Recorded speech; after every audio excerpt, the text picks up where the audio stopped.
साथ साथ ओम भूर्भुवः स्वः तत्सवितुर्वरेण्यं भर्गो देवस्य धीमहि धियो यो नः प्रचोदयात्। ओम गुरुर्ब्रह्मा गुरुर्विष्णुः गुरुरेव महेश्वरः गुरुरेव साक्षात् परब्रह्म तस्मै श्री गुरुवे नमः। अखण्डमण्डलाकारं व्याप्तं येन चराचरं तत्पदं दर्शितं येन तस्मै श्री गुरुवे नमः। आयातु वरदे देवी त्र्यक्षरे ब्रह्मवादिनी गायत्री छन्दसां मातः ब्रह्मयोने नमोस्तुते। बोली भारत माता की जय, भारतीय संस्कृति की जय।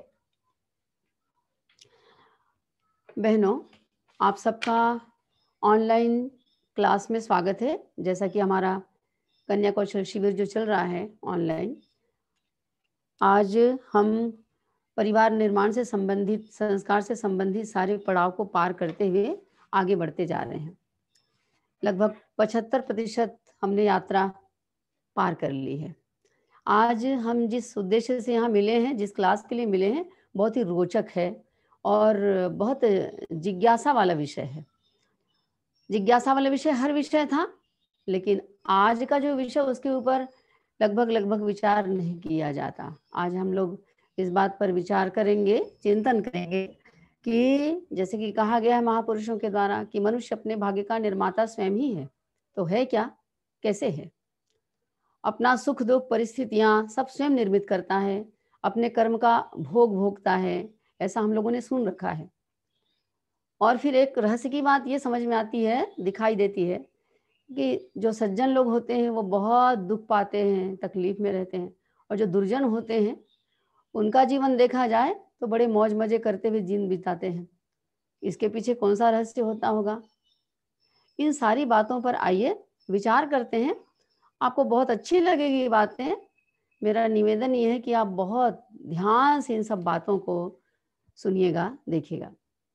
आरंभ करते हैं इस बात से कि हम इस दुनिया में आए, स्क्रीन शेयर के माध्यम से दिखा रहे हैं आपको। हम इस दुनिया में जब आए तो क्या कुछ नियम है इसका, या हम बिना किसी नियम के ही यहाँ पर हैं, बस मन किए आ गए, जैसे भी आ गए? प्रश्न उठता है, हम कहाँ से आए, कहाँ जाएंगे? यहाँ रह रहे हैं तो क्या इसके पीछे कोई व्यवस्था, कोई नियम, कोई अनुशासन कुछ है भी कि नहीं है? कि सब कुछ ऑटोमेटिक चल रहा है, और ऑटोमेटिक भी चलता है उसके पीछे भी नियम होता है कोई ना कोई। तो वो नियम क्या है, इन सारी बातों को समझे। एक किताब है, किताब का नाम है गहना कर्मणो गति, कर्म फल का सिद्धांत इसका मतलब होता है। एक किताब कर्म फल का सिद्धांत नाम से भी है, दोनों सेम है। उस किताब में इस बात को स्पष्ट किया गया है कि हमारे जो कर्म होते हैं वो बड़े गहन होते हैं, उनकी गति गहन होती है, उसको समझना बहुत मुश्किल है। इस पुस्तक में वैज्ञानिक और आधुनिक दृष्टिकोण से जो कर्म की गहनता है, गहन गति, उस पर विचार किया गया है। जब उसे पढ़ेंगे आप तो पाएंगे कि जो भी फल हमें प्राप्त होता है इस दुनिया में, हम जो कुछ भी प्राप्त करते हैं वो कोई उसका कारण नहीं होता, वो हमारे अपने ही कर्मों के कारण होता है। तो यहाँ हम विचार करते हैं इस बात पर कि हम देखें, संसार में हम जब आए हैं तो संसार को जो चलाने वाला है वो कुछ नियम बनाया हुआ है भाई। बिना नियम के दुनिया नहीं चल रही है। जैसे हम किसी के घर जाते हैं तो वहां जाने के बाद में हम क्या भोजन करेंगे, कहाँ पर हम स्नान करेंगे, कहाँ शयन करेंगे, कैसा वहाँ का तरीका विधि विधान होगा, ये सारी चीजें जो है वो हमें समझना होता है। जब उस चीज को भली भांति समझ लेते हैं और उसके अनुसार हम ढल जाते हैं तो बड़ी आसानी से वहां पर अपने आप को हम एडजस्ट कर लेते हैं। और यदि हम यह नहीं कर पाते तो हमें वहां पर बड़ा तकलीफ उठाना पड़ता है और परेशान हो जाते हैं हम। उसी प्रकार से ये जो दुनिया है, संसार है जहाँ पर हम रहते हैं, उसके कुछ प्रकृति की ओर से कह लीजिए, चाहे ईश्वर की ओर से कह लीजिए, कुछ विधान है, कुछ नियम है। और ये विधान और ये नियम संसार को बनाने वाले ने ही बनाया है, स्वाभाविक है। तो संसार में जब रहना है तो उन विधानों को भी यदि समझ लिया जाए तो जीवन बड़ा आसान हो जाएगा, उसमें कोई भटकाव नहीं होगा, कोई तकलीफें नहीं होंगी। लेकिन अक्सर होता ये है कि हम उन विधानों को, उन नियमों को, अनुशासनों को न तो जानते हैं, और जानते हैं तो मानते नहीं हैं। और इस परिणाम इसका ये होता है कि हम बड़े पटक पटक करके दुख पाते हैं, थोड़ा बहुत नहीं। हर क्षण हमें ऐसा लगता है कि ये क्या हमारे साथ प्रतिकूल चीज़ें आ रही है, सारी परिस्थितियाँ हमारे लिए उल्टी हैं और हम बहुत दुखी हैं। बस ऐसा ही होता है इंसानों के साथ।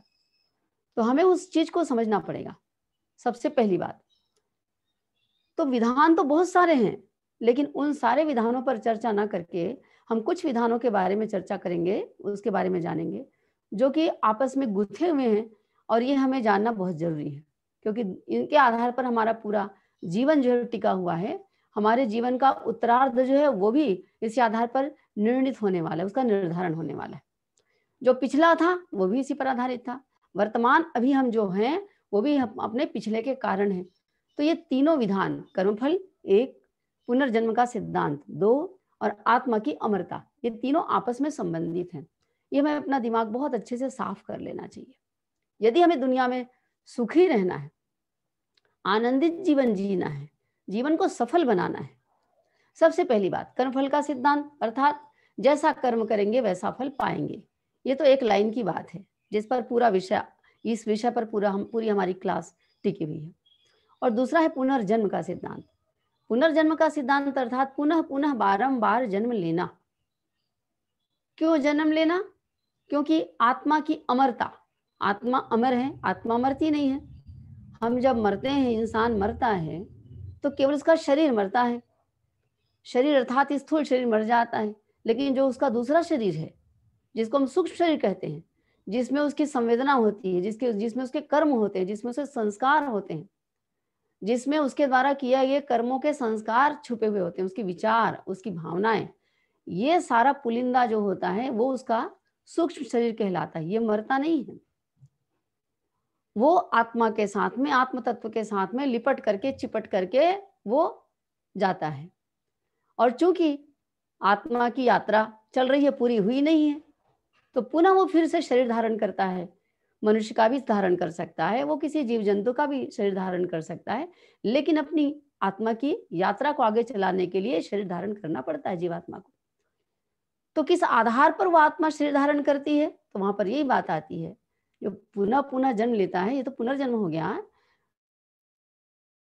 ऐसे उसके कर्म किए हुए होंगे, जिस प्रकार के उनके द्वारा संस्कार इकट्ठे किए होंगे, जैसा उसका प्रारब्ध बना होगा, तो वो अपने कर्मों के फल के अनुरूप शरीर धारण करेगा। वैसी परिस्थितियां मिलेंगी, उस प्रकार के उसको दुख, शोक या उसको खुशियां मिलेंगी। सारी परिस्थिति इस प्रकार से विनिर्मित होंगी अपने आप। तो ये तीनों जो विधान है आपस में जुड़े हुए हैं।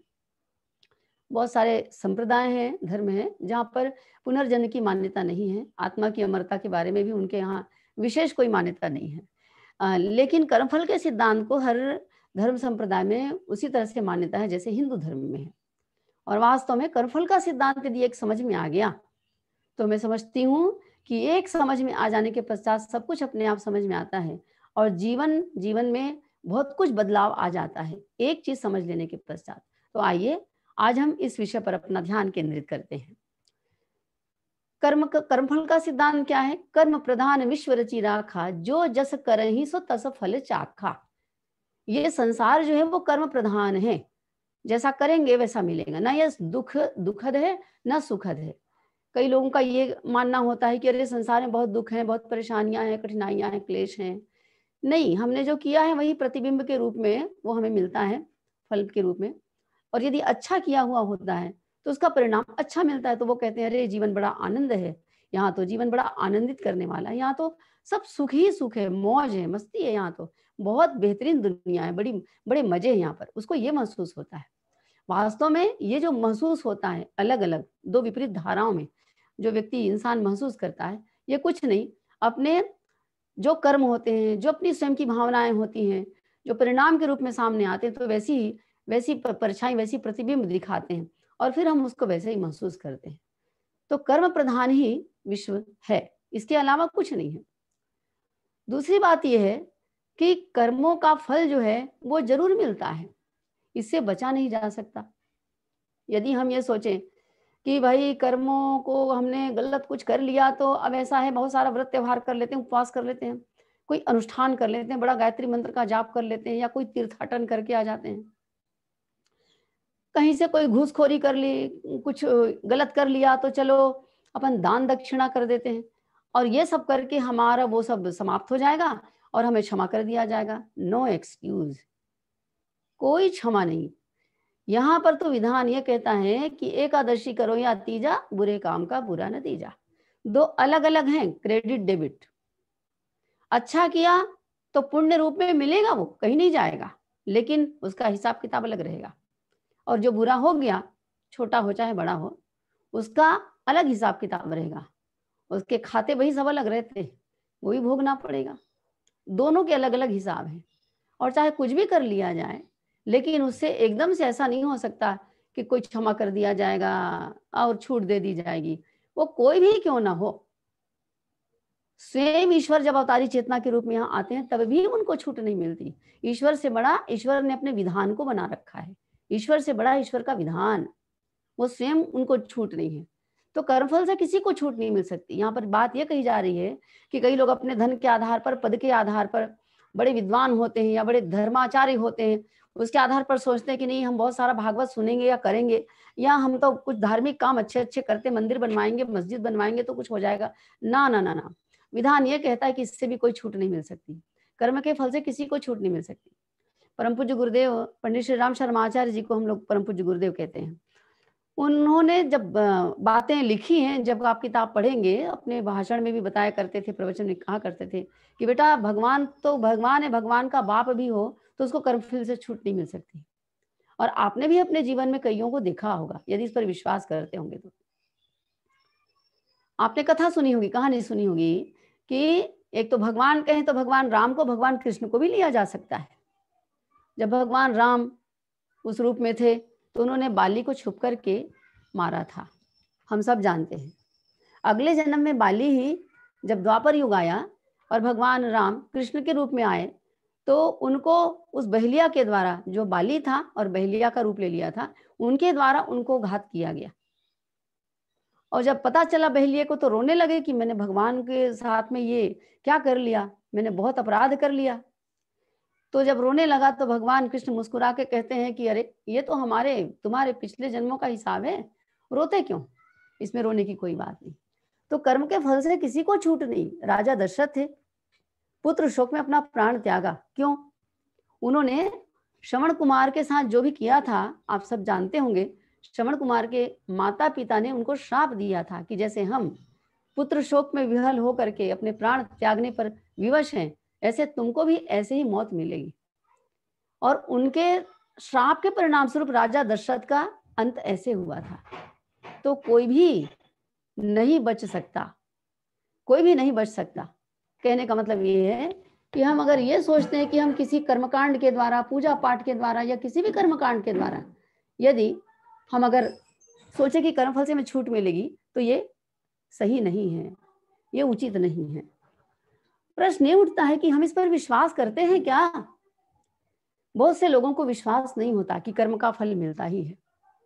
कई लोग ये सोचते हैं कि अरे पता नहीं क्या होता है, कर्म का फल मिलता भी कि नहीं मिलता है। कारण उसका ये कि अच्छे भले लोगों को जो धर्म के मार्ग पर चलते हैं, न्याय के मार्ग पर चलते हैं, नीतिपरक कार्य करते हैं, वो बेचारे परेशान रहते हैं बहुत ज्यादा, नाना प्रकार के दुख झेलते हैं, एक्सीडेंट होता है तो उनका जीवन भर कुछ ना कुछ तकलीफें बनी रहती है। उनको देख करके विश्वास डगमगा जाता है।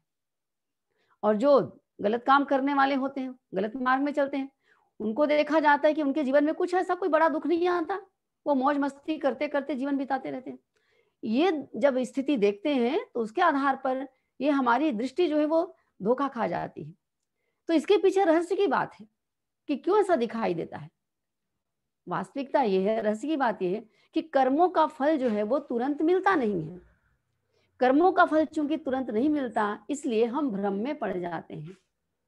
हमें ऐसा प्रतीत होता है कि पता नहीं भगवान है भी कि नहीं, और कर्मों का फल मिलता भी है कि नहीं मिलता है, और दूसरा जन्म होता भी है कि नहीं होता है। अरे इसी जन्म में जो करना है कर लो, कहाँ देखे कल की क्या बात है। लेकिन वे बड़े धोखे में हैं। वो अपने आप को धोखा दे रहे हैं। कारण इसका ये है, जबरदस्त कारण, कि कर्मों का फल तुरंत नहीं मिलता। कर्मों का फल तुरंत क्यों नहीं मिलता, अब यहाँ पर भी पेच है। क्यों नहीं दिया जाता कर्मों का फल तुरंत? ये तो हम तो देखते हैं, किसी ने किसी को गाली दे दी तो कोई जीभ नहीं अड़ जाता है, किसी ने किसी को मार दिया तो हाथ कोई लूला नहीं हो जा रहा है, किसी को लकवा नहीं हो जा रहा है। कितना भी गलत काम कर लिया जाए, तुरंत तो फल मिलता नहीं है। तुरंत फल क्यों नहीं मिलता? कारण उसका ये है कि फल मिलने में समय लगता है, पकने में समय लगता है। इसलिए जैसे एक छोटा सा उदाहरण, आम का पौधा आज हमने लगाया, आज बीज को हमने जमीन में रोपा, कुछ समय के बाद में तो अंकुरित होगा, छोटा सा अंकुरण होगा, छोटा सा पौधा होगा, और बड़ा वृक्ष बनते बनते टाइम लगेगा, और फल आते आते और भी समय लगेगा। समय लगता है उसमें। एक ही दिन में कोई व्यक्ति विद्वान, पहलवान, ज्ञानवान नहीं बन जाता, संस्कारवान नहीं बन जाता। एक ही दिन में कोई व्यक्ति डिग्रीधारी नहीं बन जाता। किसी भी कार्य को करने में, उसका फल आने में, प्राप्त करने में समय लग जाता है। ये हम अपने जीवन काल में देखते आ रहे हैं। वो विद्यार्थी हो तो, चाहे गृहिणी हो तो, किसी भी वर्ग के लोग हों। तो वास्तविकता ये है, एक, कर्मों का फल तुरंत नहीं मिलता। दूसरी बात, कर्मों का फल तुरंत क्यों नहीं मिलता? एक तो ये बात हुई कि कर्मों को पकने में समय लगता है। एक दूसरी बात ये है कि ईश्वर हमारी परीक्षा भी लेते हैं। परीक्षा क्यों लेते हैं? यहाँ भी कारण है। परीक्षा इसलिए लेते हैं कि ईश्वर को ये बात बिल्कुल मंजूर नहीं है कि उनका बच्चा, उनका जो अजीज परिजन है, उनकी संतान है, हम जो हैं, वो जैसे तैसी स्थिति में पड़े रहें। वो चाहते हैं कि उत्तरोत्तर उनकी संतान का विकास होता रहे, उनका आध्यात्मिक विकास हो, उनका हर भांति विकास हो, और वो अपनी बदतर स्थिति से सने शने आगे बढ़ करके बेहतरी की ओर बढ़ता हुआ चला जाए। इसलिए उसकी परीक्षा जरूरी रहती है। तो संसार में सब प्रकार की परीक्षाएं होती है। कैसी परीक्षा? हमारे लोभ की परीक्षा, मोह की परीक्षा, अहंकार की परीक्षा, ईर्ष्या द्वेष की परीक्षा, हमारे भीतर की कामनाओं की, वासनाओं की परीक्षा, जितनी भी गंदगी है, दुनिया में जितनी भी गलत प्रवृत्तियां हैं, उन सब की परीक्षा होती है। उन सब की कसौटी पर कस करके पग पग पर तोला जाता है। सारी परीक्षाएं देने के पश्चात जैसे जैसे परीक्षा में उत्तीर्ण होता जाता है, जिस जिस पहलू में, उत्तरोत्तर उसका विकास होता जाता है, उसका प्रमोशन होता जाता है। परीक्षा देना क्यों जरूरी है? इसके पीछे भी कारण है। परीक्षा देना इसलिए जरूरी है कि बिना परीक्षा के किसी को ये कोई खैरात नहीं बटेगी, यहाँ कोई धांधली नहीं चलने वाली है। भगवान के यहाँ कहते हैं ना, देर है लेकिन अंधेर नहीं है। तो मिलेगा उसको जरूर अच्छे का, लेकिन समय आने पर मिलेगा एक, और जरूर मिलेगा, और निश्चित अनुपात में मिलेगा। न ज्यादा होगा न कम होगा, बराबर। जो तोल का जो उनकी तुला है, उसमें किसी प्रकार से कोई पार्शलिटी, कोई पक्षपात होने की कोई गुंजाइश नहीं है। सबको एक जैसे डंडे से हाँका जाता है। कहने का मतलब सबके लिए एक समान न्याय, एक जैसा विधान है। तो कर्मों का फल भाई तुरंत नहीं मिलता, इस बात को समझ लिया जाए। आज जिन व्यक्तियों को बुरा कर्म करने के बाद भी जो अच्छी स्थिति में है, इसका मतलब ये है कि वो पास्ट टेंस, अपने भूतकाल में, अतीत में जरूर कोई ना कोई ऐसा बढ़िया बढ़िया काम किए होंगे जिसका परिणाम उनको अच्छे इस समय मिल रहा है, और वो सुखी हैं। लेकिन आज वो जो कर रहे हैं, वो जो बीज बो रहे हैं आज, वो फलेगा आगे जा करके। इसके साथ में उसके साथ कोई समझौता नहीं हो सकता। प्रकृति उनको कोई माफ नहीं करने वाली। तो कर्मों का फल भाई तुरंत नहीं मिलता, ये बात सारगर्भित बात है, ये ध्यान रखा जाए। प्रश्न उठता है अब ये कि कर्मों का फल तुरंत नहीं मिलता, मान लिया चलिए, लेकिन एक बात समझ में नहीं आती, खासकर जो भगवान को नहीं मानते हैं या उनके विधान पर कुछ प्रश्न चिन्ह लगाते हैं, वहां पर एक बात आती है कि ये कर्मों का लेखा जोखा करता कौन होगा? कैसे करते होंगे लेखा जोखा? क्योंकि किसी के साथ में न्याय बरतना, नीति करना, और ये करोड़ों नहीं अरबों खरबों की ये दुनिया है, पूरा ब्रह्मांड में इतने सारे लोग हैं, पूरे पृथ्वी में इतने इतने लोग हैं। और मजे की बात, केवल करने वाले कर्मों का ही नहीं, उनकी भावनाओं का भी, उनकी दुर्भावना का, सद्भावनाओं का, उनके सदविचारों का, उनके दुर्विचारों का, उनका भी परिणाम मिलता है, उनका भी फल भोगना पड़ता है। तो इतना बड़ा लेखा जोखा करने के लिए, उसको संधारण करने के लिए क्या पद्धति अपनाई जाती होगी, कहाँ की जाती होगी, किसके द्वारा की जाती होगी, तो सामान्य बुद्धि काम नहीं करती है। उनको लगता है कि ये तो नहीं होता होगा, परंतु इसके पीछे भी वैज्ञानिक कारण है। वैज्ञानिक कारण भी है, दार्शनिक कारण भी है। जब लेखा जोखा की बात आती है तो आपने एक विषय सुना पड़ा होगा, भगवान तो करने वाले ही, ये तो जो सामान्य लोग होते हैं, श्रद्धावान लोग होते हैं, बोल ही देते हैं, लेकिन चित्रगुप्त एक नाम है, उसको यमराज भी कहा जाता है कई लोग यमराज के नाम से पुकारते हैं, कई लोग चित्रगुप्त के नाम से पुकारते हैं। चित्रगुप्त के द्वारा, यमराज के द्वारा कर्मों का लेखा जोखा किया जाता है। अगर आप अभी ऑनलाइन क्लास में नहीं होते तो आपको जवाब देने के लिए तुरंत बोलते, तो आप लोग बोलते कहाँ रहते हैं यमराज, कहाँ रहते हैं धर्मराज, कहाँ रहते हैं चित्रगुप्त। तो हमारे जो युवा साथी हैं उनका एक जवाब होता है कि वो ऊपर रहते हैं, स्वर्गलोक में रहते हैं, यमलोक में रहते हैं। तो स्वर्ग में रहते हैं कि नहीं, यमलोक में रहते हैं कि नहीं, पता नहीं, हमने तो विजिट करके देखा नहीं। अब आपने कहीं विजिट करके देखा होगा तो आपको पता होगा, नहीं मालूम। पर वास्तव में चित्रगुप्त का जो शब्द का अर्थ है वो उस अर्थ से ही समझ में आता है। चित्रगुप्त, उसको उल्टा कर दें तो गुप्त चित्र होता है।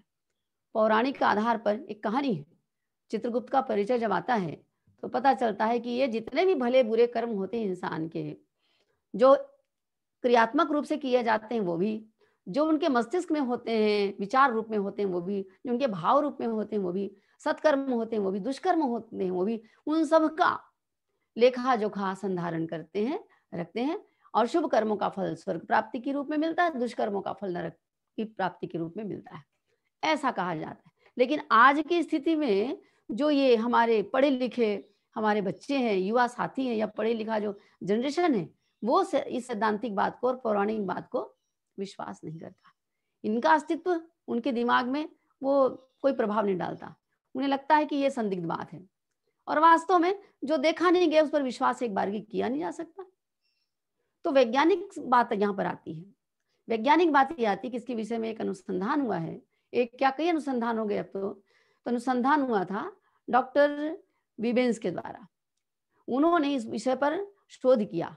उन्होंने पाया, किसका शोध किया, जो मस्तिष्क की संरचना है, मानव मस्तिष्क की संरचना, उसके ऊपर उन्होंने शोध किया। उन्होंने पाया कि हमारे मस्तिष्क में ग्रे मैटर, जिसको मतलब भूरी चर्बी जैसा पदार्थ है, और उसमें अगणित रेखाएं हैं, जैसे किसी कॉपी में लिपिबद्ध करते हैं कोई आड़ी तिरछी रेखाएं छोटी छोटी, इस तरीके से।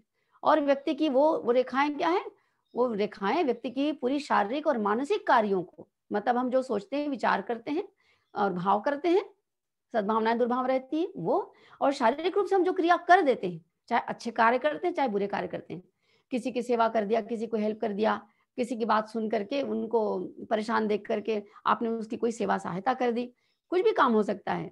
तो उनका या गलत कार्यों का, मानसिक और शारीरिक दोनों कार्यों को बिल्कुल संक्षिप्त और सूक्ष्म रूप से लिपिबद्ध करते हैं। जैसे शॉर्ट हैंड वाले लोग होते हैं, पूरा पूरा शब्द नहीं लिखते, कुछ आड़ी तिरछी छोटी मोटी ऐसी रेखाओं के द्वारा वो बड़े बड़े व्याख्यानों को, वक्तव्य को वो बहुत छोटे से स्पेस में पूरा पूरा वो कर लेते हैं। इसी प्रकार से वो उनको लिपिबद्ध करते हैं। ये डॉक्टर विबिन्स के द्वारा बताया गया है। बिल्कुल वैसे जैसे ग्रामोफोन का बाजा होता है, ये पुराने जमाने में हुआ करता था। ग्रामोफोन का बाजा होता था, उसमें एक कैसेट होता था और उसमें सुई चलती रहती थी। जैसी वो सुई उसमें पड़ती थी तो वो जो शब्द होते थे वो बोल पड़ता है, वो सुनाई हमको देने लग जाता है।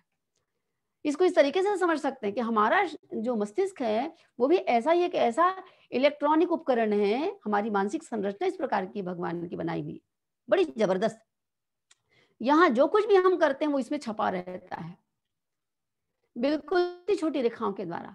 तो हमारे सारे किए हुए कर्म संस्कार के रूप में छप जाते हैं, बिल्कुल वैसे जैसे टाइपिंग मशीन होती है। टाइपिस्ट जो होता है, अब तो टाइपिंग मशीन होती नहीं है, पहले के लोगों ने देखा हुआ है।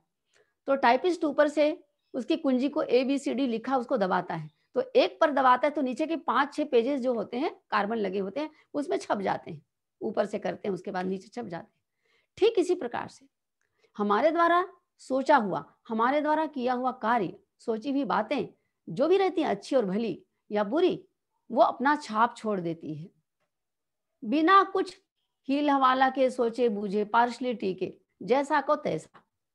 तो कर्मों की रेखाएं जो होती इस प्रकार से, वो चूंकि गुप्त चित्र हैं, गुप्त रूप से चित्र को खींचना, ये उसको उल्टा कर देते तो चित्रगुप्त हो जाता है। अब इसको चाहे आप दार्शनिक आधार पर समझे, चाहे पौराणिक आधार पर समझे, समझने की बात यह कि ये जो हमारा अंतर मन है वही हमारा चित्रगुप्त है। हमारा अंतर मन, 2 मन हमारे हैं मुख्य रूप से, एक बाह्य मन है भौतिक मन, एक आंतरिक मन है, उसको आप सबकॉन्शियस माइंड के रूप में भी समझ सकते हैं, अचेतन मन कह सकते हैं। जैसे को कोई व्यक्ति चोरी करने के पश्चात अपनी चोरी को छिपाने के लिए किसी के सामने अपने आप को ऐसे बना सकता है, कह सकता है कि नहीं नहीं मैंने तो कुछ नहीं किया, मुझे किसी ने देखा है तो बताओ, प्रमाण बताओ। अब वास्तव में अगर किसी ने उसको देखा नहीं है तो उसके पास प्रमाण नहीं है, लेकिन वह व्यक्ति जो चोरी करने वाला है उसके अंतर्मन को ये तो पता है ना कि उसने चोरी की है, वो स्वयं तो जानता है कि मैं चोर हूं, यही उसका अंतर्मन है। और वो अंतर्मन जो है वो बिल्कुल सत्यनिष्ठ जज की भांति एकदम बिना किसी पार्शलिटी के बिल्कुल सरल बालक की तरह वो उसको अंकित कर देता है मस्तिष्क में।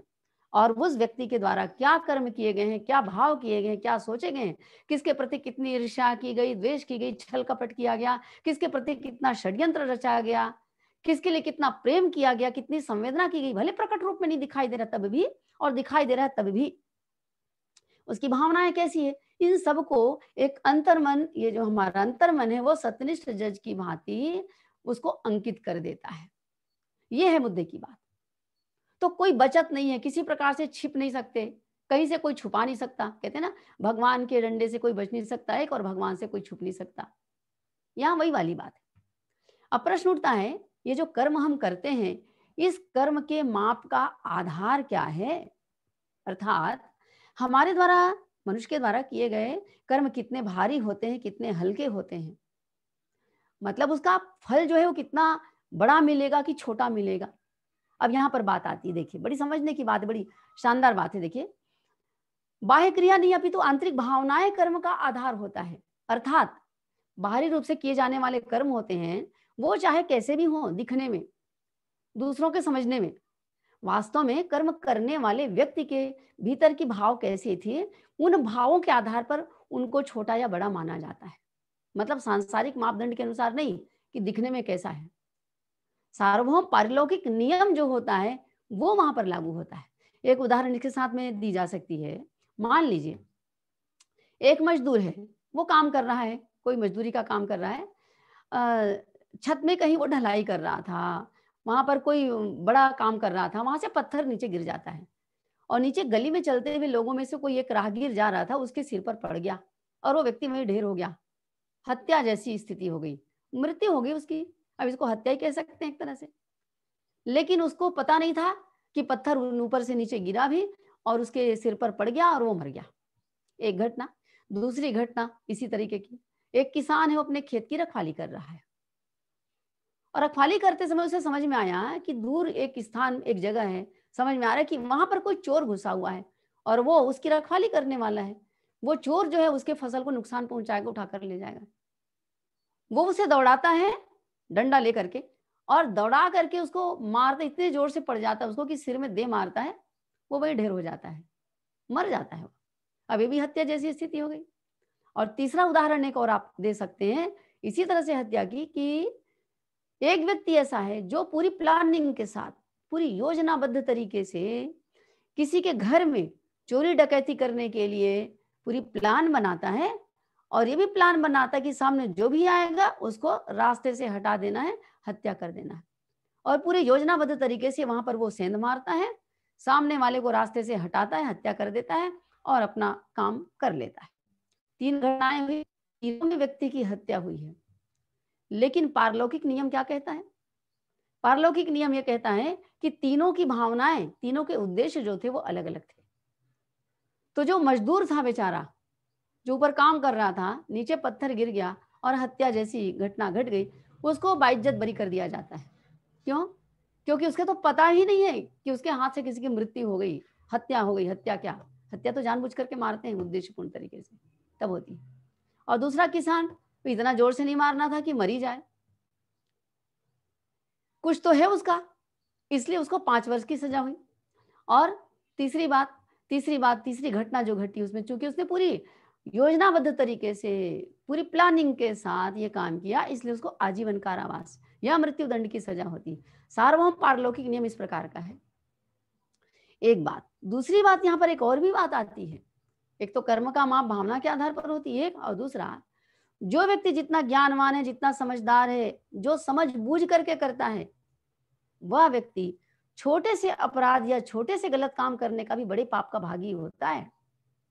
कोई बड़ा धर्माचार्य है, जिसे अच्छे बुरे का पूरा पूरा ज्ञान है, सब कुछ जानता है, ये सारा कुछ जानने समझने के बाद भी यदि वो किसी के साथ छल कपट करे या ईश्वर के नाम पर कुछ गलत कर दे, तो उसकी गलती छोटी नहीं, बहुत बड़ी मानी जाएगी भगवान की नजर में। पारलौकिक नियम के अनुसार उसको वैसी सजा मिलेगी। लेकिन जिस व्यक्ति को कोई ज्ञान नहीं है, अज्ञानी है, तो जैसे छोटे बच्चे को अज्ञानता के कारण माता पिता माफ कर देते हैं। अब छोटा बच्चा है, माता पिता की गोदी में बैठ करके मलमूत्र भी त्याग देता है। हाँ, पिताजी उसको दुलार कर रहे हैं और एक थप्पड़ भी लगा देता है उनको, छोटा बच्चा है। उसको लोग मनोरंजन के रूप में ले लेते हैं, हंसी खेल में निकाल देते हैं, उसको कोई बड़ी चीज नहीं मानते। और अगर कोई बड़ा बच्चा ऐसी कर दे तो उसको माफ करेंगे? इतनी निंदा करेंगे, इतनी भर्त्सना करेंगे उसकी कि मत पूछिए। यही बात यहाँ पर लागू होती है। तो जो जितना बड़ा व्यक्तित्ववान होता है, ज्ञानी होता है, समझदार होता है, उसके द्वारा किए गए छोटे से कार्य भी बड़े हो जाते हैं, उसको बड़ा फल मिलता है। और जो अज्ञानी होता है, छोटा होता है, उसके द्वारा किए गए कर्मों को, बुरे कर्मों को कुछ हद तक कम करके आंका जाता है। कर्मों के माप इस प्रकार के होते हैं पारलौकिक दृष्टि से। अर्थात यह कि हर व्यक्ति के लिए एक समान नहीं, अलग अलग कानून व्यवस्था है। अभी मैंने कहा था कि सबके लिए कानून एक समान होता है, यहाँ पर आपको भ्रम हो सकता है। हर व्यक्ति का मतलब यह कि ज्ञान के आधार पर अलग अलग व्यवस्था है का मतलब कौन व्यक्ति किस परिस्थिति में, कि कोई व्यक्ति भूखा है, रोटी के लिए वो बहुत तरस रहा है, उसने चोरी कर ली, उसकी चोरी बहुत छोटी गिनी जाएगी। लेकिन जो करोड़पति है, जिसको किसी प्रकार की कोई कमी नहीं है, और जो ऊपर अधिकारी के पद पर बैठा हुआ है, जो रक्षक के पद पर बैठा हुआ है, जो स्वयं रक्षक है, और वो अगर चोरी करे तो उसकी चोरी छोटी नहीं, बहुत बहुत बहुत बड़ी गिनी जाएगी। इस आधार पर लिखा गया है, कहा गया है कि हर व्यक्ति के लिए अलग अलग कानून व्यवस्था है। अब आते हैं, चलिए देखें कर्मों के प्रकार कौन कौन से होते हैं। कर्मों के प्रकार ऊपरी तौर पर देखने से लगता है कि भाई कर्मों के प्रकार में क्या है, सब कर्म तो अच्छे होंगे या तो बुरे होंगे। सही बात है। मोटी मोटी बातें अगर देखें कि कर्मों के कितने प्रकार होते हैं, तो कर्मों के 2 प्रकार होते हैं, अच्छे कर्म, बुरे कर्म। इसको शुक्ल कर्म और कृष्ण कर्म भी कह सकते हैं। उज्ज्वल कर्म, सत्कर्म, अच्छे कर्म, बुरे कर्म, दुष्कर्म, ये होते हैं। लेकिन जब फल के दृष्टिकोण से देखा जाता है तो उसका, और पक्ता कब है उस दृष्टिकोण से देखा जाता है, तो इसके कर्मों के प्रकार अलग अलग और हो जाते हैं। उनमें से एक है, पहला जो उसको वर्गीकरण किया गया है, उस वर्गीकरण में नंबर 1 पर आता है क्रियमाण कर्म, दूसरा आता है प्रारब्ध कर्म, और तीसरा आता है संचित कर्म। ये क्या होते हैं, इसको अच्छे से समझने की आवश्यकता है। उद्देश्य क्या है इनको बताने का, इस विषय को रखने का, इसको इतने डीप में जाने का क्या कारण है? हम बुरे कर्मों से बचें और अपने द्वारा किए जाने वाले कर्मों के प्रति सचेत रहें। हमेशा हम जागरूक रहें कि हम कर क्या रहे हैं, हम कहाँ जा रहे हैं, हम क्या सोच रहे हैं, और हमारे किस प्रकार की भावनाओं का, कैसे सोच का और कैसी क्रिया का क्या फल भोगना पड़ सकता है। हम इस बारे में जागरूक रहें, सचेत रहें, तो जब जानेंगे तो जागरूक हो पाएंगे। इसी दृष्टि से ये बातें यहाँ पर आपके सामने उल्लिखित है। सबसे पहला क्रियमाण कर्म। क्रियमाण कर्म क्या होता है? क्रियमाण कर्म का मतलब होता है शरीर के द्वारा ही, बिना कोई मनोभाव के विशेष, बिना कोई ज्यादा कुछ सोचे विचारे, अपने इंद्रियों के द्वारा ही किए जाते हैं, और तुरंत उसका फल जो है आपको मिल जाता है। ऊपर दिखा रहा है, देखिए, प्रणाम करेंगे तो तुरंत आशीर्वाद मिल जाएगा, किसी को हंस के बात करेंगे तो बदले में वो भी हंस के बात करेगा, स्नेह करेगा, प्यार करेगा। ऐसे कर्म क्रियमाण कर्म कहलाते हैं, मतलब जो तुरंत तुरंत फल दे देते हैं। आपने मान लीजिए आपको बहुत लालच आ गया, खूब खाने का मन किया, आपने बहुत सारा खा लिया, तुरंत आपका पेट खराब हो जाएगा और उल्टी होकर के, दस्त होकर के साफ भी हो जाएगा। ये तुरंत का तुरंत फल मिल गया। किसी को आपने गाली दी, बदले में उसने 4 दे दिया, किसी को आपने एक थप्पड़ लगाया तो वो भी वो कर दिया। ये क्रियमाण कर्म होते हैं, मतलब तुरंत तुरंत आपने जो क्रिया की, हमने जो क्रिया की, उसकी प्रतिक्रिया तुरंत हो जाती है, और तुरंत प्रतिक्रिया हो जाती है तो समाप्त हो जाता है, फल भी मिल गया तो तुरंत तो समाप्त हो गया। दूसरा जो आता है वो है प्रारब्ध। प्रारब्ध क्या होता है? प्रारब्ध और संचित, इन दोनों के बीच में जो अंतर है उसको समझने की जरूरत है। प्रारब्ध कर्म वो कर्म होते हैं जिसे व्यक्ति जानबूझ करके पूरी योजनाबद्ध तरीके से करता है। मतलब पहले वो विचार करता है, बीज के रूप में आ गया, फिर पूरी प्लानिंग करता है कैसे इसको क्रियान्वित किया जाए, मतलब उसको जैसे किसान होता है ना, बीज बोता है, लेकिन बीज बोता भर नहीं है, उसको खाद डालता है, पानी देता है, समय समय पर निराई गुड़ाई करता, मतलब पूरी प्लानिंग के साथ फसल पके, ये वो सोच करके उसके प्रति पूरी तरह से जागरूकता पूर्वक उसमें लगा रहता है, तब जा करके वो फसल के रूप में पकता है। तो प्रारब्ध वही है जो फसल के रूप में सामने आ जाए। पीछे चलते हैं, देखें कि प्रारब्ध कर्म का मतलब होता है कि जो कार्य, जो क्रिया बहुत विचार पूर्वक, तीव्र मनोभाव के साथ प्लानिंग करके, फल की इच्छा करके कि ये फल मुझे मिलना चाहिए, इस प्रकार से करता है। सत्कर्म करता है तब तो यही कर्म करता है, वो अच्छे कर्म करता है जब, तो ये सोच करके करता है कि मुझे ये मिले। तो ऐसे कर्म जो शरीर और मन दोनों के तीव्र मिलने से, तीव्र मनोभाव से पूरी प्लानिंग करके विचार पूर्वक सुनियोजित तरीके से किया जाता है। तो चूंकि उसमें मन की जो संलग्नता है वो बहुत तीव्र होती है, इसलिए फल भी उसका जबरदस्त होता है, बहुत जोरदार तरीके से मिलता है। अच्छा करता है तो अच्छा भी जोरदार मिलता है, और बुरा करता है तो बुरा भी जोरदार मिलता है। ये होते हैं प्रारब्ध कर्म, यही हमारे भाग्य बन करके आते हैं। सौभाग्य के रूप में, दुर्भाग्य के रूप में हम यही पाते हैं। आपने कई जगह देखा होगा कि कोई व्यक्ति जन्म से ही बहुत, कोई अपंग हो गया है, जन्म से ही कोई दरिद्र हो गया है, जन्म से ही कोई बहुत बुद्धिमान है, जन्म से ही कोई बड़ा ब्रिलियंट है, गायक है, जन्म से उसको इतना पैसा मिल गया। ये सारी चीजें क्या है? ये प्रारब्ध है, प्रारब्ध के कारण है ये, क्योंकि वो उस समय तो कुछ कर्म किया नहीं है, इसके परिणाम स्वरूप ही उसको प्रारब्ध के रूप में मिल जाता है। ये प्रारब्ध कहलाता है। और संचित कर्म क्या है? संचित कर्म वे होते हैं जो कि दो तरीके से समझ सकते हैं इसको। ऐसे कर्म जिसको कि जैसे कि हम बिना कुछ सोचे विचारे यूं ही चले जा रहे हैं, रास्ते से जा रहे हैं, रास्ते में चलते चलते कोई किसी ने गाली दे दिया, किसी को जुआ खेलते देख लिया, किसी गलत गंदी बातें सुन ली, या अच्छी भी चीजें हो रही उसको हमने देख ली, लेकिन हम उधर से कॉन्शियस नहीं है, जागरूक नहीं है, सचेत नहीं है। ऐसे चीजों का भी प्रभाव हमारे ऊपर पड़ जाता है, और वो जो देखा हुआ है, सुना हुआ है, वो भी कहीं संचित हो जाता है, लेकिन उसका फल ऐसे नहीं मिलता। हजारों और कभी सैकड़ों वर्षों तक भी वो संचित रहता है। जो फल के रूप में बाहर नहीं आया वो संचित है। जैसे घर में स्टोर रूम होता है, उठा करके डाल दिया, वर्षों उसको नहीं खोला, जरूरत ही नहीं उसकी, धूल धक्कड़ खाते पड़ा हुआ है। इस प्रकार से कर्म होते हैं संचित कर्म। एक दूसरा वे कर्म जिसको हम जबरदस्ती करते हैं, विवशता के मारे करते हैं, किसी के दबाव डालने के परिणाम स्वरूप, या कोई व्यक्ति कर्म करने के पीछे ऐसा महसूस करता है कि तो मुझे अरे करना पड़ेगा, अगर मेरा वश चले तो मैं बिल्कुल नहीं करता। ये ऐसी मजबूरी में, दबाववश, बिना किसी मनोभावना के, मन की संलग्नता वहां पर नहीं होती है, तो ऐसे कर्म भी संचित कर्म होते हैं। क्यों? क्योंकि उसमें उसका मन, उसकी भावना, उसके स्वयं की अपना अंतर्मन उसमें जुड़ा हुआ नहीं है, तो ये संचित में चले जाते हैं, और ये बहुत हल्के फल देते हैं। और तब देते हैं जब उसको इसी प्रकार की परिस्थितियों के साथ, जब उसका युग्म होता है, पाला पड़ता है, और वो सजीव हो जाते हैं।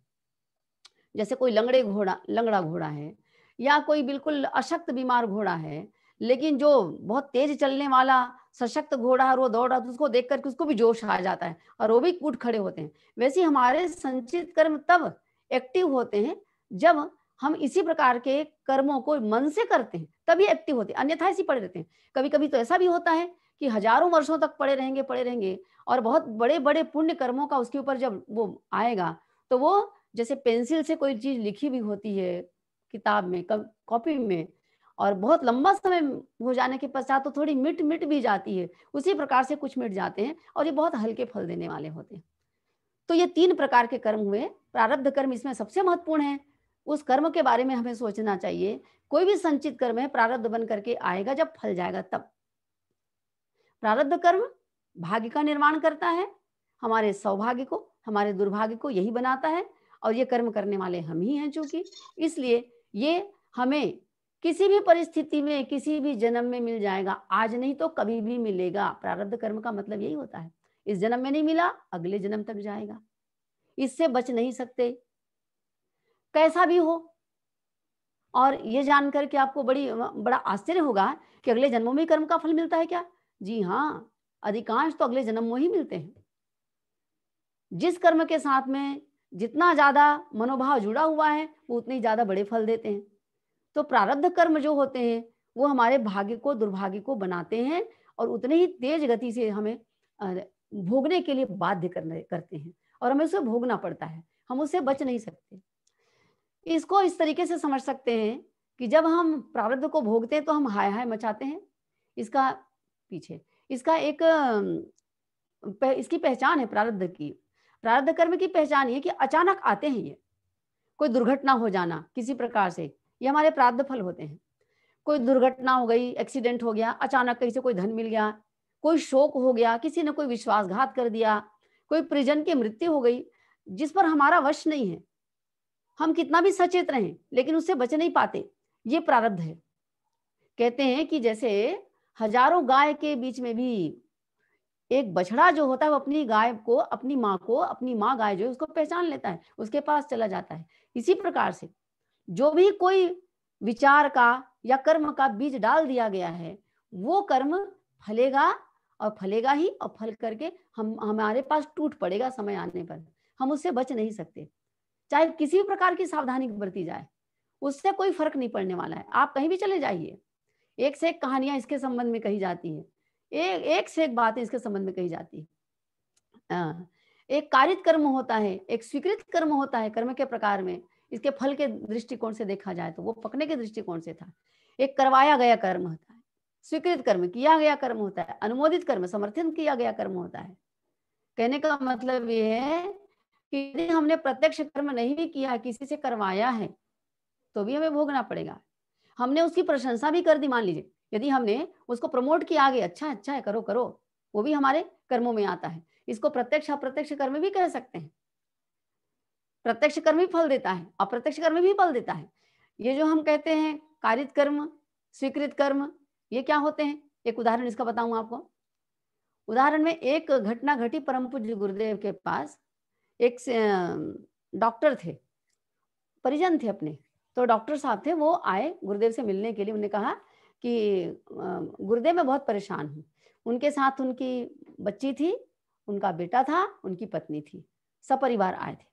बेटी उनकी बिल्कुल अपंग थी, न चल फिर पाती थी, न बोल पाती थी, दिमाग से भी कमजोर थी, उसकी स्थिति थी। उसकी सेवा करते करते थक गए थे, बहुत इलाज करवाया, स्वयं डॉक्टर थे, लेकिन उनको ठीक नहीं कर पाए। उनको लगता था कि भगवान ने किस जन्म की मुझे सजा दी है।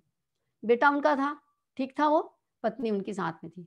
तो गुरुदेव से पूछे कि गुरुदेव, इस बच्चे के कारण मैं बहुत परेशान हो गया हूँ, अब आपकी शरण में हूँ, या तो इसको आप ठीक कर दीजिए या तो इसको उठा लीजिए आप।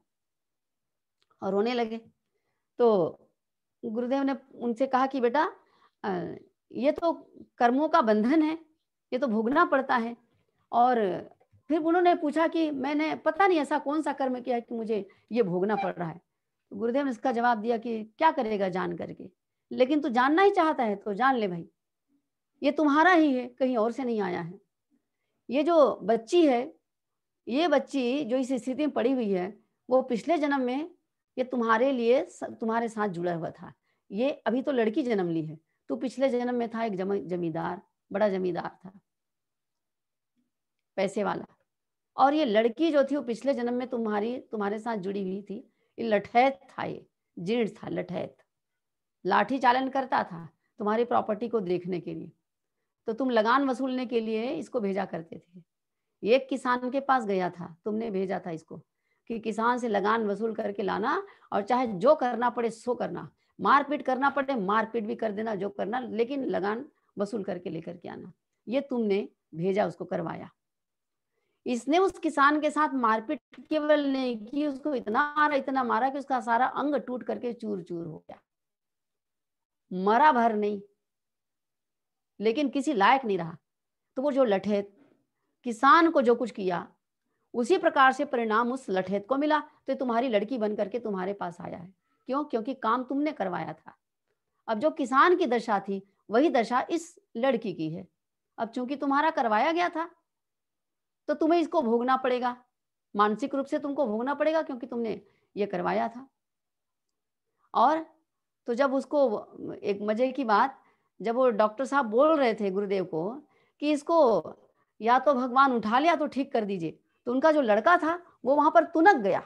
उसने कहा कि नहीं पिताजी, हम इसकी सेवा करेंगे अपनी बहन की, क्यों कहीं चली जाएगी ये आप क्या कह रहे हैं गुरुदेव के सामने ही।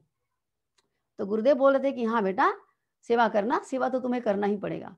तो बोले ये जो तुम्हारा लड़का है बेटा, ये पिछले जन्म में भी तुम्हारा बेटा ही था। और जब वो किसान को मार करके लगान वसूल करके आया लेकर के, तो इस लड़के ने उसकी बड़ी प्रशंसा की। तो उसने अनुमोदन किया था, समर्थन किया था उनके कार्यों का। तो कारित कर्म जो करवाया आपने, स्वीकृत कर्म जो स्वीकार करके इसने कर्म किया था लठैत बन करके, और अनुमोदित कर्म ये हो गया समर्थन किया था। तो हम किसी के कर्म की प्रशंसा भी करते हैं, अच्छा अच्छा किया, अच्छा किया। हम सोचते हैं कि हमारी कोई गलती नहीं है। ये जो समर्थन करते हैं, अनुमोदन करते हैं, अनुशंसा करते हैं, ये भी दुष्कर्म में आता है। किसी का कार्य किया गया है, उसको यदि हमने चुपचाप बैठ करके देखा, तभी भी वो इसी के अंतर्गत आता है, बात आगे आएगी। तो कर्मों के प्रकार इसीलिए कहते हैं गहनो कर्मणा गति। प्रत्यक्ष कर्म होता है, प्रत्यक्षता जो कर्म किया जाता है, किसी का अपमान कर दिया, किसी से लड़ाई भिड़ाई कर दी, सम्मान कर दिया, किसी को प्रताड़ित किया, कोई भी पॉजिटिव नेगेटिव कोई भी, जैसे वो लठैत के द्वारा किया गया था कार्य, वो प्रत्यक्ष था, और इन लोग के द्वारा किया गया था वो अप्रत्यक्ष था। अप्रत्यक्ष रूप से कोई प्रेरणा देना, प्रोत्साहन देना, हम यज्ञ करते हैं, स्वयं नहीं करते हैं, लेकिन उसका सारा सरंजाम जुटा देते हैं, पर्दे के पीछे से सारा का सारा वो सब कुछ कर देते हैं और बहुत अच्छा करते हैं, उसका फल भी हमें मिलता है, वो हमारे लिए शुभ कर्म है, उसका फल हमें मिलता है। लेकिन पर्दे के पीछे से जो घटिया काम करते हैं, घटिया प्रेरणा देते हैं, सामने तो नहीं आते, लेकिन पीछे से करते हैं, उसका फल भी हमें भोगना पड़ेगा, वो अप्रत्यक्ष कर्म होते हैं। तो कर्मों की गति बड़ी गहन है। ये नहीं सोचना चाहिए कि मैं तो सामने नहीं हूं, मुझे क्या होगा। नहीं नहीं नहीं, ऐसा नहीं होता। बल्कि इतना ही नहीं, ये तो बड़े बड़े कर्मों की बात हो रही है। बड़े बड़े कर्म ही नहीं, छोटे छोटे कर्मों का भी फल भोगना पड़ता है। एक अध्ययन के अंतर्गत ये बात आती है, आप हो सकता है जानते भी होंगे, कि हमारे पिछले जन्म का क्या किया गया था उसको जान सकते हैं, उसका भी अनुसंधान हो चुका है। ऐसी कई घटनाएं घटती, वो तो अलग बात है कि पिछले जन्मों में व्यक्ति क्या था वो पता चल जाता है, जिसको पास्ट लाइफ रिग्रेशन कहते हैं। पिछले जन्मों में जा करके देखा जाता है कि कौन से वजह से इस जन्म में इनको क्या दुख तकलीफ या अच्छी अनुकूलता आई है, उसको जाना जा सकता है। उससे ये पता चलता है कि हम पिछले जन्म में जिस भी स्थिति में हैं, जैसा कर्म किए हैं, उनके परिणाम स्वरूप हम प्रत्यक्ष रूप से इस बार उसको भोग रहे हैं। तो कर्मों की गति बड़ी गहन है, वास्तव में इससे छूटा नहीं जा सकता। छोटे से छोटे कर्म का भी फल भोगना पड़ता है।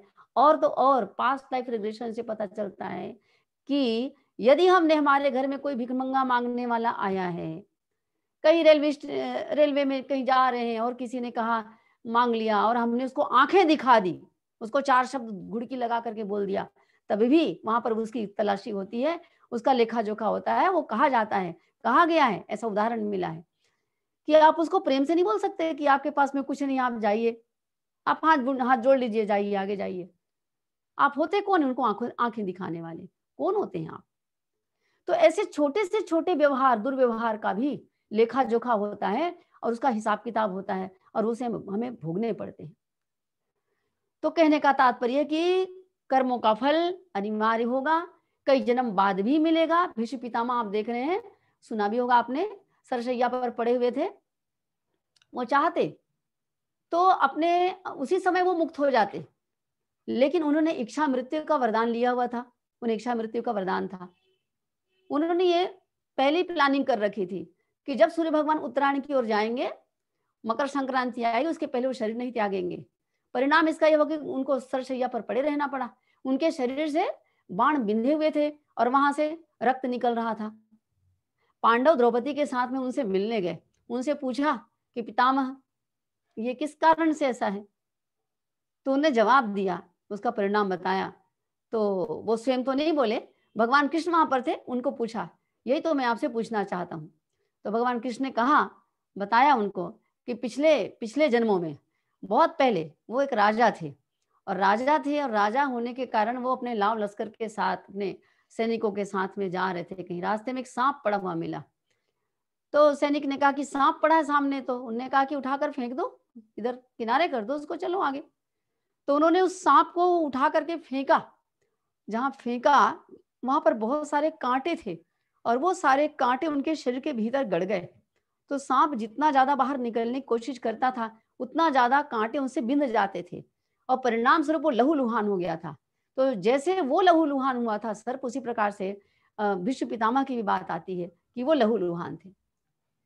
धृतराष्ट्र के बारे में कहा जाता है, वो जो जन्मांध थे, भगवान कृष्ण को पूछा उन्होंने कि मैं जन्मांध क्यों हूँ? उन्होंने कहा कि जन्मांध इसलिए आप हैं क्योंकि आपने, बहुत पहले की बात है, आप छोटे-छोटे कीड़ों को लेकर के उनकी आँखों में से टोच दिया करते थे, सुई लेकर के, काँटे लेकर के। उनका परिणाम है कि आपको ये करना पड़ रहा है, ये भोगना पड़ा। ऐसे कितने सारे उदाहरण हैं जो ये बताते हैं कि हमें कई जन्मों के बाद भी अपने परिणाम भोगने पड़ते हैं। निष्कर्ष ये है कि मनुष्य कर्म करने को स्वतंत्र तो है, फल के लिए स्वतंत्र नहीं है। फल जो है उधर से मिलेगा, कर्म हम करेंगे। हमारे पल्ले में एक चीज है। भगवान ने कहा कि बेटा या तो कर्म कर ले या तो फल ले ले, दोनों एक साथ नहीं मिलेगा। नहीं तो इंसान तो इतना ज्यादा धुरंधर है, वो कर्म भी खराब करेगा और फल भी अच्छा पाना चाहेगा। तो ईश्वरीय न्याय ये नहीं हो सकता। तो फल के लिए उसको परवाह नहीं करना चाहिए और अपनी उत्तरदायित्व और अपनी जिम्मेदारी का जागरूकता पूर्वक पालन करना चाहिए। बस यही महत्वपूर्ण बात है। निष्कर्ष यही कहता है, अच्छा करेंगे अच्छा पाएंगे। अच्छा क्या है, बुरा क्या है, पाप क्या है, पुण्य क्या है, कोई बड़ी लंबी चौड़ी परिभाषा नहीं। कहा गया है परोपकाराय पुण्याय पापाय परिपूर्णनम। परोपकार करना ही पुण्य है, किसी को सुख पहुंचाना, किसी को किसी की बेहतरी के लिए निस्वार्थ भाव से कोई सहयोग कर देना, कोई काम करना, चाहे बड़ा हो चाहे छोटा हो। और पापाय परपीड़नम, दूसरों को पीड़ा देना, दुख देना, यही पाप है। बड़े से बड़ा हो चाहे छोटे से छोटा हो। कोई मुर्गी मार रहा है, कोई बकरा मार रहा है, कोई किसी को तकलीफ दे रहा है, ये कोई धर्म का काम नहीं होता। कोई लड़की छेड़ रहा है, कोई किसी को धोखा दे रहा है, कोई षड्यंत्र कर रहा है पीठ पीछे, ये सारे के सारे जो है पाप के अंतर्गत आते हैं। पौराणिक दृष्टिकोण से तो ऐसी ऐसी बातें बताई जाती कि रूह कांप जाएगी, लेकिन वास्तव में हम दार्शनिक और वैज्ञानिक तरीके से भी समझना चाहें तब ये बात समझ में आती है कि किसी को अगर दुख दिया है तो दुख हमें बदले में मिलेगा ही मिलेगा। हम दुखों के प्रकार के संबंध में जब बात करेंगे तो बात और स्पष्ट हो जाएगी। कुल मिला के ये मनुष्य अपने भाग्य का, कि मेरा भाग्य कैसा होगा, कितना उज्जवल होगा, कितना दुख और क्लेश आएगा, इसका निर्माण मैं स्वयं करने वाला हूं। मैं ही अपना ब्रह्मा हूं। मेरे मस्तिष्क में, मतलब इंसान के मस्तिष्क में कोई ब्रह्मा जी आकर के नहीं लिखते। अगर ब्रह्मा जी आकर लिखते भी हैं तो जैसे कोई टीचर है, वो जब स्टूडेंट के पेपर को चेक करता है तो कैसे चेक करता है, जैसे स्टूडेंट लिखा हुआ रहेगा वैसे ही चेक कर करके वैसे ही नंबर मिलेगा। व्यर्थ में किसी को नंबर नहीं मिलेगा।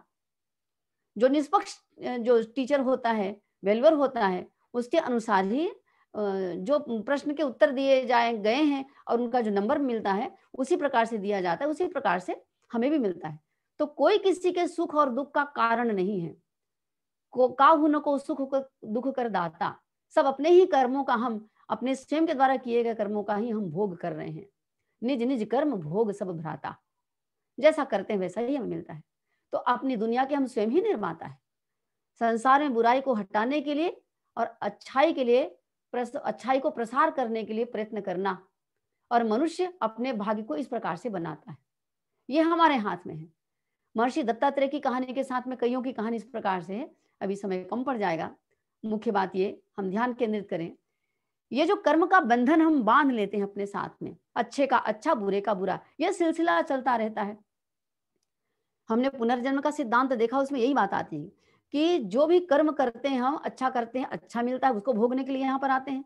बुरा किया तो बुरा को भोगने के लिए यहाँ पर आते हैं। ये चलता रहता है इसी प्रकार से। अगर इस कर्म के बंधन से मुक्ति चाहिए तो क्या करना पड़ेगा? आत्मा की अमरता यही कहती है, पुनर्जन्म का सिद्धांत यही कहता है कि पुनर्जन्म जब तब तक मिलता रहेगा, तब तक मिलता रहेगा जब तक कि आत्मा को मोक्ष नहीं मिल जाता। तो मोक्ष कब मिलेगा? मोक्ष तब मिलेगा जब आत्मा कर्म के बंधन से मुक्त होकर के रहेगी, कर्म भले करेगी लेकिन कर्म बंधन में ना पड़े। तब उसको फिर से उसे भोग करने के लिए नहीं आना पड़ेगा। अच्छा करे चाहे बुरा करे, भोगने के लिए तो आना ही पड़ता है यहाँ पर। तो उसका उपाय क्या है? उसका एक ही उपाय है, निष्काम कर्म। कर्मण्येवाधिकारस्ते मा फलेषु कदाचन। क्या करें? निष्काम कर्म करें। कर्म करें, फल की चिंता न करें। आप सोचेंगे कर्म करेंगे फल की चिंता नहीं करेंगे तो कर्म होगा कैसे, और कैसे कर्म करने का मन करेगा? निश्चित रूप से हम फल की आशा से करते हैं जरूर कर्म, लेकिन उद्विग्न नहीं होना चाहिए। हमने अच्छे से अच्छा कर्म किया, हमारे हिस्से में बात यह है कि मैं किसी कर्म को, कार्य को बेहतर से बेहतर तरीके से कैसे करूं, फर्स्ट एंड लास्ट यही हमारे लिए। अब उसका फल क्या मिलेगा? अच्छा फल मिलेगा ही मिलेगा, तुरंत नहीं मिलेगा, बाद में मिलेगा। अगर मान लीजिए ऐसा लगता है कि अच्छा करके भी फल नहीं मिल पाया, नहीं मिला, पहले धीरज तो रखिए आप। लेकिन अगर ऐसा लगता है तो आप ये मान लीजिए कि वो जो पहले कुछ माइनस किया होगा, माइनस मार्किंग होगी हमारी, उस कारण से वो समाप्त हो गया है। जैसे बहुत धर्म अनुष्ठान करते हैं, उसका फल ऐसा लगता है कि नहीं मिला। क्या मतलब इसका? इसका मतलब ये होता है कि हमारे द्वारा जो भी पाप कर्म होते हैं पहले, उसके प्रायश्चित में वो जो अनुष्ठान के व्रत के जो फल होते हैं, उसमें जाके नियोजित हो जाते हैं और हमारा जो माइनस मार्किंग है वो खत्म होता है। इसलिए धीरज रखना चाहिए। तो कर्म के बंधन से मुक्ति का तो एक ही उपाय है और वो है निष्काम कर्म करना, फल की आशा किए बिना करना। हाँ, ये हो सकता है कि हमारे कर्म के बंधन कुछ हल्के हो सकते हैं। क्या करके? जब व्रत करते हैं, अनुष्ठान करते हैं, गायत्री मंत्र का जप करते हैं, सबसे महत्वपूर्ण बात किसी की सेवा करते हैं, किसी को सुख देते हैं, किसी की सहायता करते हैं, सबसे महत्वपूर्ण बात। धर्म के मार्ग पर चलते हैं, सत्कर्मों के राह पर चलते हैं, भाव अच्छे हो जाते हैं, विचार अच्छे हो जाते हैं, अपने हमने जो गलत है उसके लिए हम प्रायश्चित कर लेते हैं। इन सबके परिणाम स्वरूप हमारे जो कर्म है वो हल्के जरूर हो जाते हैं। ये बात है। कैसे हल्के हो जाते हैं? प्रायश्चित कैसे होते हैं? पहले प्रायश्चित के बारे में आपको बताएं पीछे। तो प्रायश्चित जो होता है वो वास्तव में हमें बंधन से उबारता है। भगवान देखते हैं कि इंसान ने क्या किया, भी गलत तो किया लेकिन उसने क्षमा मांग लिया। आगे आगे आगे आगे करें। प्रश्न उठता है कि हमारे जीवन में जितने भी हमारे जीवन में जितने भी दुख आती हैं, जितनी भी कठिनाइयां आती हैं, प्रतिकूलताएं आती हैं, क्या ये सब पापों का परिणाम होते हैं? कई बार ऐसा लगता है कि अरे मैं इतना धर्म का काम करता हूँ, मैं तो श्रेष्ठ मार्ग पर